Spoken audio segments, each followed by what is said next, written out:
L'idée des rendez-vous interculturels est née du besoin de permettre aux jeunes du quartier Centre-Sud de vivre des expériences interculturelles significatives en participant à des activités qui favoriseraient des rapprochements interculturels respectueux et positifs. Les intervenants de différents organismes jeunesse souhaitaient aussi développer un partenariat école-quartier où l'école deviendrait un lieu de rayonnement qui contribuerait à construire des ponts entre les cultures. Le projet voit le jour sous le nom de la Semaine interculturelle. Il veut amener les différents acteurs du quartier à travailler ensemble pour impliquer les jeunes dans une démarche visant la prévention du racisme et la promotion de la diversité culturelle. La formule du projet consiste en une période allant du mois de janvier au mois d'avril, pendant laquelle les organismes communautaires et les enseignants sont invités à mobiliser leurs jeunes dans la réalisation d'un projet aux couleurs interculturelles. La réalisation des projets culmine avec la réalisation de l'événement des rendez-vous interculturels se déroulant à l'école secondaire Pierre Dupuis au mois d'avril. À ce moment, les jeunes profitent d'une tribune privilégiée pour présenter leurs projets et échanger avec d'autres jeunes ainsi qu'avec des adultes significatifs de différentes communautés culturelles. L'événement des rendez-vous interculturels fut avec le temps le théâtre de diverses expressions de l'interculturel.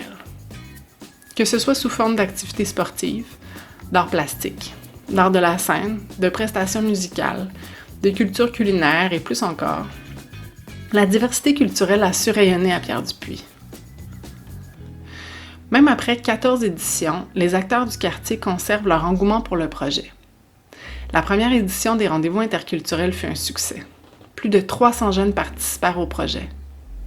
D'année en année, l'attrait des jeunes envers ce projet ne fit qu'augmenter, faisant aujourd'hui des rendez-vous interculturels le projet de la TCJCS qui touche le plus grand nombre de jeunes. En 2019, 973 jeunes ont directement été touchés par ce projet tandis que 19 organismes, écoles et institutions se sont impliqués dans la démarche. Les rendez-vous interculturels sont un projet qui se calque sur les besoins de sa population et sait se réinventer. Le contexte particulier de sa 14e édition a mis à rude épreuve la créativité de son comité organisateur. Le confinement, associé à la pandémie du coronavirus ne permettant pas la tenue de l'événement à l'école, le comité a su adapter la formule pour rejoindre les jeunes et les familles du Centre-Sud en mode virtuel.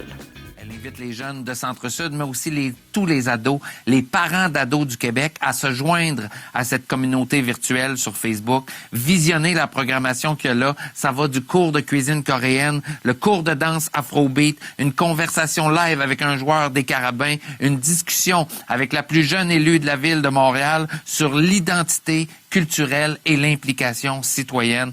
Alors, on le sait, il faut rester connecté en cette période et si en plus on peut le faire avec d'autres personnes que notre entourage, tout en s'ouvrant à d'autres cultures, ben ça, c'est tant mieux.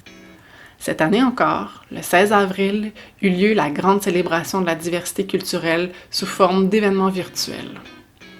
En contexte de crise, l'événement prenait un sens tout particulier pour la communauté du Centre-Sud.